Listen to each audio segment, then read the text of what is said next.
now becoming an accepted tool in political competition. Are we normalizing this goonism, quote unquote, which of course, once again, the youth are, perpetrators, they are victims in such events. Are we normalizing goonism?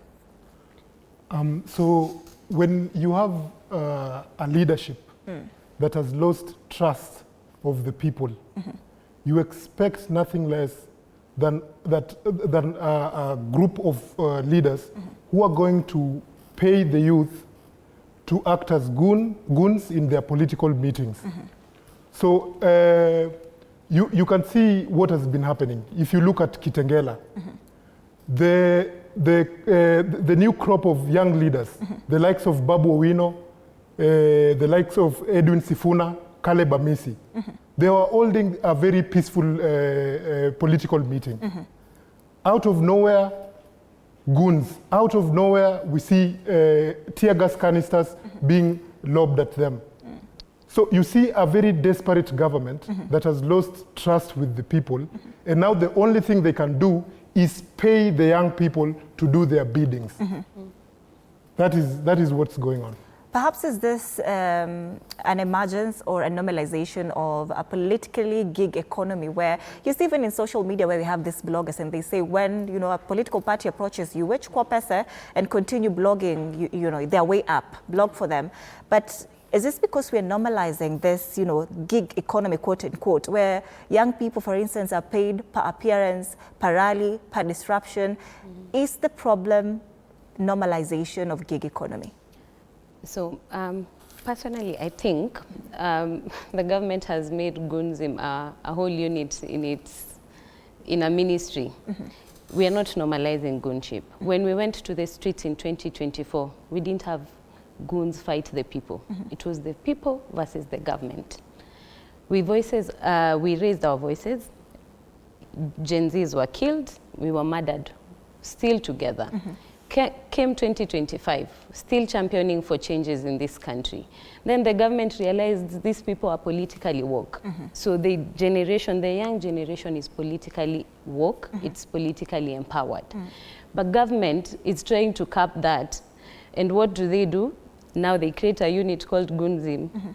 Because I don't think Sifuna mobilized goons in Kakamega. If you watched the ground, people protected the ground themselves, not goons. They went out and said, if you think you can come to our place and hurt our leader, we are going to protect him.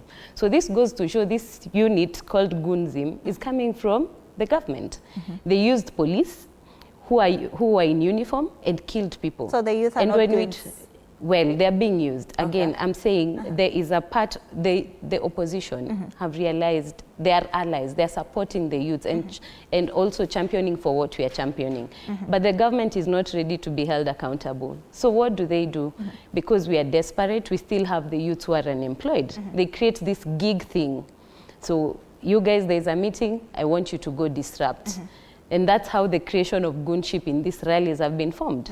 We are being killed by our fellow goons. For example, in 2025, just here in Nairobi, when we were in the streets and we were able to curb them, when they came in their rungus and we outnumbered them. You find them, they'll tell you, guys, I don't have food. I was given 2,000 shilling.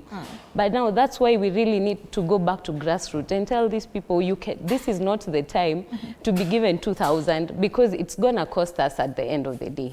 It is the time when they come to you, take the money, yes. But you come to the rallies and support the agenda. Do not come to the rally and kill your fellow brother. But how about those who aren't necessarily taking the money, but they're seeing these bloggers, blog for these leaders who are, again, blogging their way up? What happens to this section who are convinced to look up to these bloggers, but they see them blogging, every now and then? What happens to that section? Again, there is payment in it. It's a gig. No one wakes up and supports Ruto. Because when you go to hospital... There are people who support the president. Well, because they are eating from the government. Because they're being facilitated. Take this money, influence as a group towards this. But that person already knows they're betraying the cause. Because at the end of the day, when that person takes that money, still their share is not working. Jenifer, what happens to these people? Your what are they called? Your fan base, your followers. Yes. People who follow your content. You're getting the money. They are not. but they look up to what you post online, then what happens to them? When you say vote for so-and-so, will they take that as a sign to vote for whoever you're campaigning for? Yes, and there is that side of politics. Again, I'm going to say it's not going to be 100.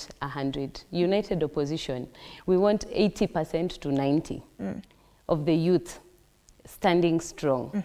But again, you see what has happened with the government, for example, using Nyota Fund. If today you're given that 20,000 and it changes your life, high chances you're going to defend the person who's done that.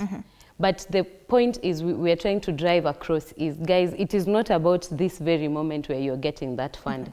It is the history that we've seen with this government. It cannot be that today the government is now more concerned about us. When 3 years ago, we asked for the same things and they refused to give it. All right. So I think we move more into educating them and telling them, just realize that it's a season. They're using you. Yeah. All right, Neston, we've seen, of course, the youth.